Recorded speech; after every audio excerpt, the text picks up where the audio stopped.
नमस्कार दोस्तों, मैं ओपी डाका। स्वागत है आप सभी का एसएससी क्लासेस सीकर के इस यूट्यूब चैनल में। दोस्तों, अपना साइंस का जो पॉइंट था वो धातु है धातु चल रहा था। धातु के बारे में अपन लगभग पूरा डिस्कस जो है वो कर लिया है।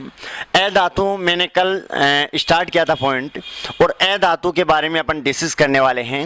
ए धातु में अपन ने कल लास्ट में यानी कल वाले कक्षा में अपन ए धातु की डेफिनेशन हो गई थी, उनके एग्जाम्पल हो गए थे। इसके अलावा आपको ये बताया गया था कि ए धातु के गुण कौन कौन से हैं। फिर ए धातु से संबंधित महत्वपूर्ण तथ्य यहाँ तक अपने पढ़ा था, यानी ये चल रहा था ए धातु से संबंधित महत्वपूर्ण तथ्य, ए धातु से संबंधित महत्वपूर्ण तथ्य। ठीक है, अब ध्यान देना भाई, इसमें मैंने आपको ये बताया था कि सबसे कठोर है धातु, ये कल वाला रिपीट कर रहा हूं, सबसे कठोर ए धातु या कार्बन का अपरूप। सबसे कठोर ए धातु या कार्बन का अपरूप बोलो क्या है? आपका हीरा है। ठीक है ना। और इसका जो गलनांक होता है वो होता है 3843 केल्विन। हीरा के कठोर होने के कारण भी आपको बताया था, प्रकाश का अपवर्तन यदि प्रकाश की घटना दे तो, वरना इसका अपवर्तनांक का मान 2.42 होता है, ये मिल जाएगा, यानी सबसे ज्यादा होता है। इसके अलावा इसमें प्रबलबंद होता है। इसके अलावा अपन ये कह सकते हैं इसमें चूना पत्थर मिला होता है, यानी ग्रेनाइट मिला होता है, CaCO3। ठीक है, ये आपको कल बताया था। ठीक है, तो सबसे कठोर ए धातु या कार्बन का अपरूप हीरा है, गलनांक कितना होता है? 3843 केल्विन होता है। दोस्तों, एक क्वेश्चन लिख रहा हूं, ध्यान रखना आप सभी। अगर आपको पूछे निम्न में से सबसे कठोर है, ठीक है, यानी आपको न तो धातु नाम देगा और न आपको ए धातु नाम देगा, ये बोलेगा निम्न में से सबसे कठोर है। सबसे पहला ऑप्शन आ गया आपका टंगस्टन, दूसरा ऑप्शन आ गया आपका हीरा, तीसरा ऑप्शन आ गया आपका लिथियम, ठीक है, और चौथा ऑप्शन आ गया आपका ओस्मियम। ठीक है, तो ध्यान रखना भाई, अगर धातु है धातु दोनों की कंपैरिजन करें तो दोनों में कठोर कौन सा है? तो निम्न में से कठोर, जो ऑप्शन भी दे रखे हैं उनमें से कठोर बोलो क्या माना जाएगा? आपका हीरा माना जाएगा। तो धातु है धातु में कठोर की तुलना करते हैं और आपको धातु है धातु नाम नहीं देता है, ऑप्शन में से पूछता है, तो पहली वरीयता हीरा को दी जाएगी दोस्तों। ठीक है ना, ध्यान रखना। फिर अपन अकॉर्डिंग टू ऑप्शन कर देते हैं, बाकी आपको पूरी बात पीछे मैंने समझा दी थी। क्लियर है ना। अब देखो भाई, ये बात मैंने कल डिस्कस कर ली थी। इसके अलावा आपको ये भी बताया था कि वो ऐसी ए धातु जो कमरे के तापमान पर द्रव अवस्था में होती है, ऐसी ए धातु जो कमरे के तापमान पर क्या होती है भाई? द्रव अवस्था में। ये भी आपको बताया था। एग्जाम्पल आ जाएगा आपका ब्रोमीन। क्या आ जाएगा दोस्तों? ब्रोमीन। और ये भी बताया था आपको ऐसी धातु जो कमरे के तापमान पर द्रव अवस्था में होती है, कंपैरिजन करके बताया था। और ये पढ़ाया हुआ है, इसमें क्या आएगा आपका? पारा, यानी Hg। ठीक है, और ये Br2। ठीक है भाई, तो ऐसी ए धातु जो द्रव अवस्था में होती है कमरे के तापमान पर है ब्रोमीन, और धातु जो द्रव अवस्था में है कमरे के तापमान पर है पारा। ठीक है, यहां तक अपन ने कल वाली कक्षा में डिस्कस है वो कर लिया था। अब देखो भाई, अपन बात करने वाले हैं, आपको पूछे ऐसी कौन सी ए धातु है, ऐसी ए धातु, ऐसी ए धातु जिसमें धात्विक चमक होती है। दोस्तों ध्यान रखना, ऐसी ए धातु कौन सी है जिसमें धात्विक चमक होती है? तो ध्यान रखना, ऐसी ए धातु आयोडीन है। कौन सी है भाई? आयोडीन है, जिसमें क्या होती है भाई? धात्विक चमक होती है। ये ए धातु है लेकिन चमक कौन सी होती है? धात्विक। इंपॉर्टेंट क्वेश्चन बनता है, ध्यान रखना।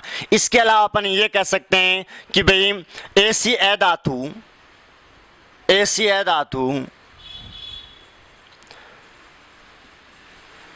जो विद्युत की सुचालक होती है,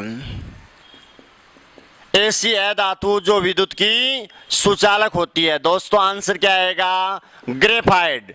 ऐसी धातु जो विद्युत की सुचालक होती है, यह ऐसा कार्बन का अपरूप या धातु जो विद्युत की सुचालक होती है। आंसर क्या आएगा आपका? ग्रेफाइट। इसका प्रयोग जो है मैं आपको कार्बन कार्बन के यौगिक में पूरा विस्तार से समझाऊंगा, ठीक है, लेकिन मैं 2-3 बात आपको बता दूं। इसका प्रयोग है वो इलेक्ट्रोड बनाने में करते हैं, पहली बात तो, ठीक है। दूसरी बात शोषक संघनक के रूप में इसका प्रयोग करते हैं। तीसरी बात शीशा पेंसिल के निर्माण में ग्रेफाइट का प्रयोग करते हैं, ठीक है ना। शीशा पेंसिल में शीशा नहीं होता है दोस्तों, क्या होता है आपका? ग्रेफाइट होता है, ध्यान रखना। इसके अलावा परमाणु भट्ठी में मंदक के रूप में, परमाणु भट्टी में मंदक के रूप में ग्रेफाइट तथा भारी जल का प्रयोग करते हैं। भारी जल का सूत्र D2 होता है, भाई अध्ययन करेंगे इनके बारे में आगे, ठीक है। तो आप तो इतना ही ध्यान रखना, इस ग्रेफाइट एक ऐसी धातु है जो विद्युत की क्या होती है भाई? सुचालक होती है। क्लियर है ना? अब देखो इसके अलावा अपन ये कह सकते हैं कि सबसे अधिक विद्युत ऋणी तत्व है, सबसे अधिक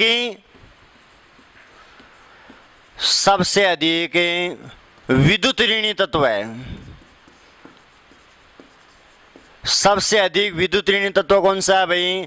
तब आएगा आपका फ्लोरीन। ध्यान रखना भाई, सबसे अधिक विद्युत ऋणी तत्व कौन सा है? फ्लोरीन है। आपको यह भी पूछ सकता है आवर्त सारणी का सबसे अधिक विद्युत ऋणी तत्व कौन सा है? तो आंसर क्या आएगा आपका? फ्लोरीन आएगा, ठीक है। अब मैं कुछ रिएक्शन वगैरह यहां समझा रहा हूं, कुछ अभिक्रिया आपको समझा रहा हूं, कंपैरिजन करके बता रहा हूं दोस्तों, ध्यान से देखना। जैसे धातु जो है वो ऑक्सीजन के साथ क्रिया करती है। धातु क्रिया करेगी, बोलो किसके साथ? ऑक्सीजन के साथ। क्या बनाएगा? धातु का ऑक्साइड बन जाएगा, ठीक है ना। यानी क्या बन जाएगा आपका? धातु का ऑक्साइड बन जाएगा, जो कि किस प्रकृति का होता है? जो कि अम्लीय प्रकृति का होता है, ठीक है ना। यानी धातु ऑक्सीजन के साथ क्रिया करके धातु का ऑक्साइड बना देते हैं, जो कि अम्लीय प्रकृति का होता है। अर्थात अपन ये कह सकते हैं कि धात्विक जो ऑक्साइड होते हैं वो अम्लीय और कुछ उदासीन में भी आते हैं। यानी जो धातु के ऑक्साइड होते हैं वो अम्लीय व उदासीन दोनों प्रकृति के हो सकते हैं। मुख्यतः किसके होते हैं? अम्लीय होते हैं। उदासीन में कुछ एग्जाम्पल है, कुछ अपवाद, वो आपको मैं बताऊंगा। धात्विक ऑक्साइड उदासीन भी हो सकते हैं, यानी दोनों प्रकृति के हो सकते हैं, अम्लीय व उदासीन, ठीक है। अब देखो कैसे, जैसे मैंने एग्जाम्पल ले लिया, कार्बन को धातु की श्रेणी में रखते हैं। कार्बन ऑक्सीजन के साथ क्रिया करेगा, क्या बनेगा? CO2। और आप सब जानते हैं कि CO2 का जो जलीय विलयन होता है वो अम्लीय प्रकृति का होता है दोस्तों, ठीक है ना। और अम्ल की सबसे बड़ी पहचान ये है कि अम्ल जल की उपस्थिति में ही अम्लीयता की तरह व्यवहार करता है, जल की अनुपस्थिति में यह अम्लीयता की तरह व्यवहार नहीं करता है, ठीक है। पहली बात तो ये। अब यदि अपन क्रिया करेंगे, सल्फर की क्रिया करवा देंगे ऑक्सीजन के साथ, बोलो क्या बन जाएगा आपका? SO2 बन जाएगा।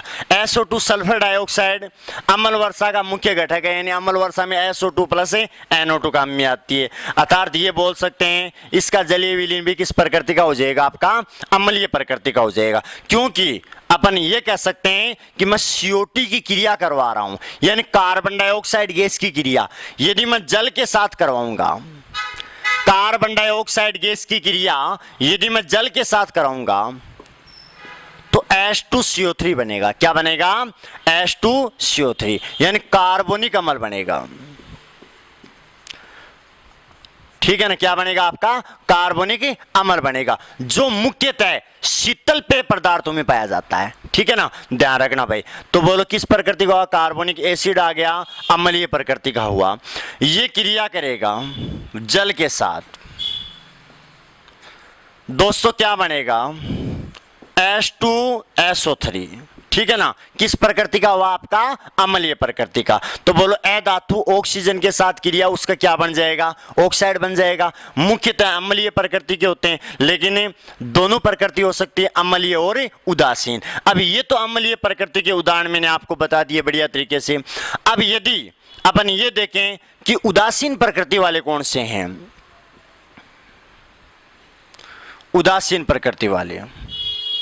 ध्यान रखना, इसका जो है वो लिटमस पर कोई प्रभाव नहीं पड़ता है, न तो अम्लीयता दर्शाता है न क्षारीयता दर्शाता है। जैसे एग्जाम्पल ले लिया जल, बोलो उदासीन होता है भाई, जल क्या होता है आपका, उदासीन होता है। इसके अलावा कार्बन मोनोऑक्साइड, ये उदासीन प्रकृति के होते हैं, क्लियर है ना। यानी ये हाइड्रोजन का ऑक्साइड हो गया, ये कार्बन के साथ ऑक्सीजन हो गया, ठीक है ना। तो कार्बन मोनोऑक्साइड है, कार्बन मोनोऑक्साइड है, ऐसी अधातु ऑक्साइड है जो उदासीन प्रकृति की होती है।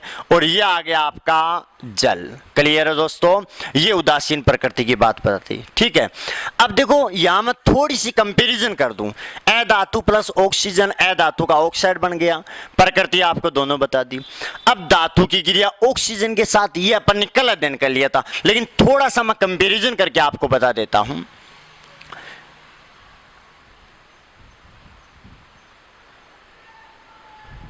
मैंने आपको यह बताया था कि आप धातु की क्रिया यदि ऑक्सीजन के साथ करवाएंगे तो धातु की ऑक्साइड बनेगा।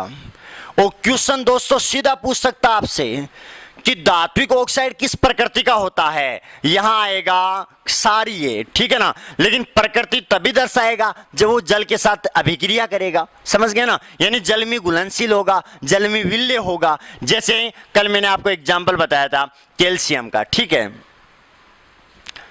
यानी अपन ये बोल सकते हैं जो धातु ऑक्साइड जल में घुलनशील है वो क्षारीयता की तरह व्यवहार करेगा, अर्थात धातु ऑक्साइड अगर व्यवहार करेगा तो बोलो किसकी तरह करेगा, क्षारीयता की तरह व्यवहार करेगा। जबकि अधातु ऑक्साइड अम्लीयता की तरह, कुछ अपवाद हैं उदासीन, ठीक है। तो दोनों याद रखना भाई, ठीक है। यदि आपको ये दें कि धात्विक निम्न में से धात्विक ऑक्साइड की प्रकृति होती है, पहला अम्लीय, दूसरा क्षारीय, तीसरा उदासीन, चौथा कोई नहीं, तो बोलो क्या आएगा, क्षारीय आएगा। ध्यान रखना, इंपॉर्टेंट क्वेश्चन है। तो ये कैल्शियम है, ऑक्सीजन के साथ क्रिया की कैल्शियम का ऑक्साइड बन गया, यानी ये बिना बुझा चूना बन गया। ये पानी के साथ क्रिया करेगा यानी जल के साथ क्रिया करेगा, और ये आपका बुझा हुआ चूना बन गया कैल्शियम हाइड्रोक्साइड, जो कि क्षारीय प्रकृति का होता है, ठीक है। यानी ये लाल लिटमस पत्र को क्या कर देता है, आपका नीला कर देता है, क्षार के गुण में आपको बताया हुआ है दोस्तों, ठीक है। अब आगे देखो, दो तीन इंपॉर्टेंट बात मैं आपको और बताने जा रहा हूं, कंपैरिजन करके ध्यान में रखना भाई, बढ़िया तरीके से आप नोट्स भी बना सकते हैं, ठीक है।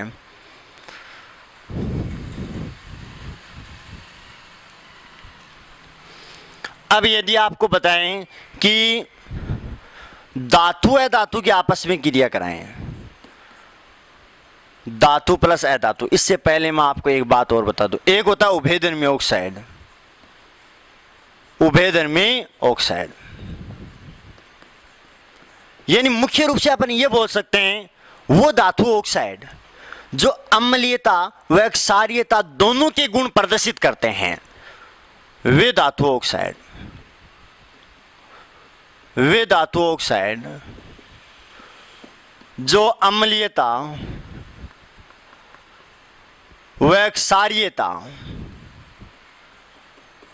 दोनों के गुण प्रदर्शित करते हैं,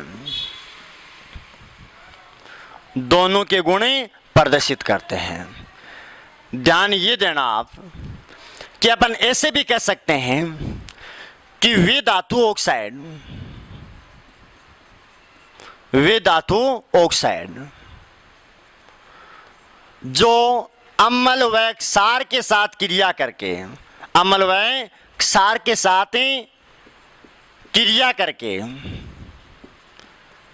करके लवण व जल बनाते हैं, यानी लवण व जल का निर्माण करते हैं, लवण व जल का निर्माण करते हैं। उसका नाम है, उस धातु ऑक्साइड का नाम क्या है आपका, उभयधर्मी ऑक्साइड है। और इसके एग्जाम्पल मैं आपको बता रहा हूं, एक तो जिंक का ऑक्साइड, जिंक ऑक्साइड बोलो क्या है आपका, उभयधर्मी ऑक्साइड है। ध्यान रखना, जिंक ऑक्साइड अम्लीयता व क्षारीयता दोनों के गुण प्रदर्शित करता है, ठीक है ना। इसके अलावा एल्यूमिनियम ऑक्साइड, एल्यूमिनियम ऑक्साइड, ये भी उभयधर्मी ऑक्साइड है, दोनों के गुण प्रदर्शित करता है। जिंक ऑक्साइड आ गया ZnO, एल्यूमिनियम ऑक्साइड आ गया Al2O3, ठीक है ना। ये आपको बता दिया उभयधर्मी ऑक्साइड के बारे में। उभय यानी दोनों, धर्म यानी गुण, जो दोनों के गुण प्रदर्शित करते हैं वो उभयधर्मी होता है। सीधी सीधी बात यही है दोस्तों, ठीक है। अब ध्यान देना, 2-3 इंपॉर्टेंट बातें आपको और बताने जा रहा हूं। एक इसमें आता है आपका धातु अधातु की आपस में क्रिया, ठीक है। एक आता है अधातु की आपस में क्रिया, यानी धातु अधातु के साथ संयोग करके आयनिक बंध बनाते हैं। क्या बनाते हैं दोस्तों? आयनिक बंध बनाते हैं। और आयनिक बंध, सहसंयोजक बंध, इनके बारे में अध्ययन करेंगे अपन कार्बन के यौगिक में। बढ़िया तरीके से आपको बताऊंगा कि आयनिक बंध होता क्या है, सहसंयोजक बंध क्या होता है, कैसे बनाते हैं, कैसे पता चलता है, ठीक है। जैसे एग्जाम्पल मैं आपको समझा दूं, आयनिक बंध में क्या होता है, भिन्न भिन्न आवेश के होते हैं। एक धनावेश हो गया, एक ऋणावेश हो गया। सोडियम ले ली धातु और अधातु मैंने ले ली क्लोरीन, बोलो क्या बन गया? लवण बन गया। ये आयनिक बंध बनाता है। क्या? सोडियम क्लोराइड बन गया। समझ गए ना। तो यदि धातु और अधातु आपस में क्रिया करते हैं तो क्या बनाते हैं भाई? आयनिक बंध बनाते हैं। जबकि अधातु आपस में क्रिया करते हैं तो निश्चित रूप से अपन बोल सकते हैं सहसंयोजकी बंध बनाते हैं। क्या बनाते हैं? आपका सहसंयोजकी बंध बनाते हैं। उसमें एकल बंध भी हो सकता है, द्विबंध भी हो सकता है। बंध बना के मैं आपको कार्बन के यौगिक में अच्छी तरह से एक्सप्लेन करूंगा। तो दोस्तों पीछे वाली बात 3-4 क्वेश्चन आपको बताएं, और ये सभी बात इंपॉर्टेंट बातें हैं, स्पेशल ध्यान में रखना। धातु अधातु क्रिया करेंगे क्या बनेगा? आयनिक बंध बनेगा। अधातु अधातु क्रिया करेंगे क्या बनेगा? सहसंयोजक बंध। धातु प्लस ऑक्सीजन धातु का ऑक्साइड बनेगा।